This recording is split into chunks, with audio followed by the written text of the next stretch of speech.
Dismissive avoidants love long-distance relationships.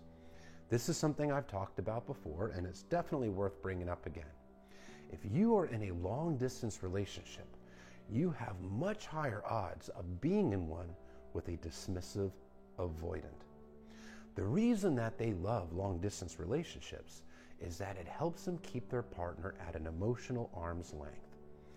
Avoidants fear emotional intimacy. This goes back to childhood when the dismissive avoidant was emotionally neglected by their parents or caretakers. Their feelings were routinely dismissed, perhaps even punished. They were reprimanded for showing emotions. This is a person that has learned to disconnect from their feelings, to avoid emotions, avoid painful stuff, and avoid self-reflection in general. Avoidance, avoid. Now, this is a person that also fears emotional intimacy because of this. They've learned to associate that with abandonment because the people that they relied on as children for their emotional needs neglected them, abandoned them. So when emotional intimacy builds in a relationship, their fears get triggered. They get into a paralyzing state of fear. Their entire limbic system is on fire. This does not happen so much with them in a long-distance relationship. Keep in mind, dismissive avoidants, at their core, they do long for love, they do long for connection, but they don't feel comfortable with it being too close. So they get to have their needs for connection met by having a partner that they see once in a while, by having a partner that they largely communicate to by text, by email, and by phone. It helps them feel safe because as long as their partner is at a distance, they don't really have to let them in. They don't have to let them in behind that castle wall that they built around their heart. Now, these relationships tend to fail when one of the partners relocates to live closer to the other one.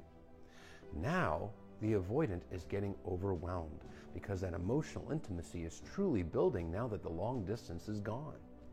They deactivate, they take their feelings for their partner, they suppress them and bury them. And that's when they can abruptly discard a partner right after the person relocates to be closer to them. It's unfortunately very common. A long distance relationship with a dismissive avoidant can go on for quite a long time, even years.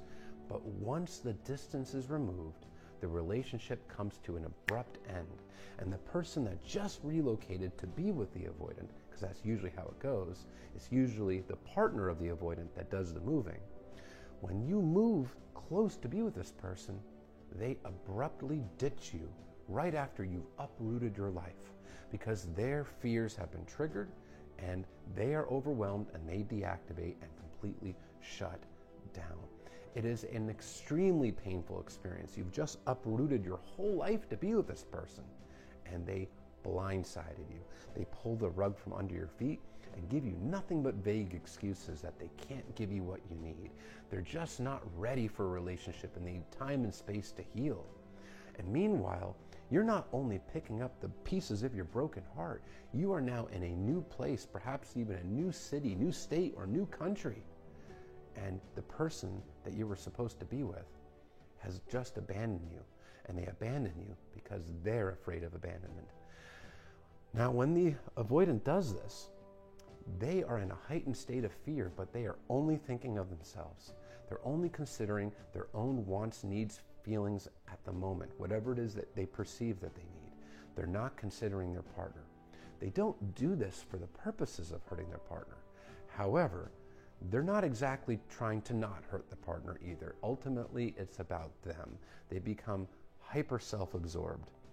But as long as the relationship remains long distance, they feel safe, they get the external validation that they need from the relationship, they get to feel wanted, they get a little bit of surface level connection, but they can keep that partner at an emotional arm's length where they feel safe. Now, that does not mean that all partners in long distance relationships are avoidant. However, they do gravitate towards it. So it's something to keep your antenna up for. If you're in a long distance relationship, look for signs that this person may be avoidant. Are they hot and cold? Are they sporadic on their communication? Are they hyper independent? Are they asserting their independence in a very strong way? If you're noticing these signs, it's worth paying attention to. And it's definitely worth paying attention to before you uproot your life to be with this person.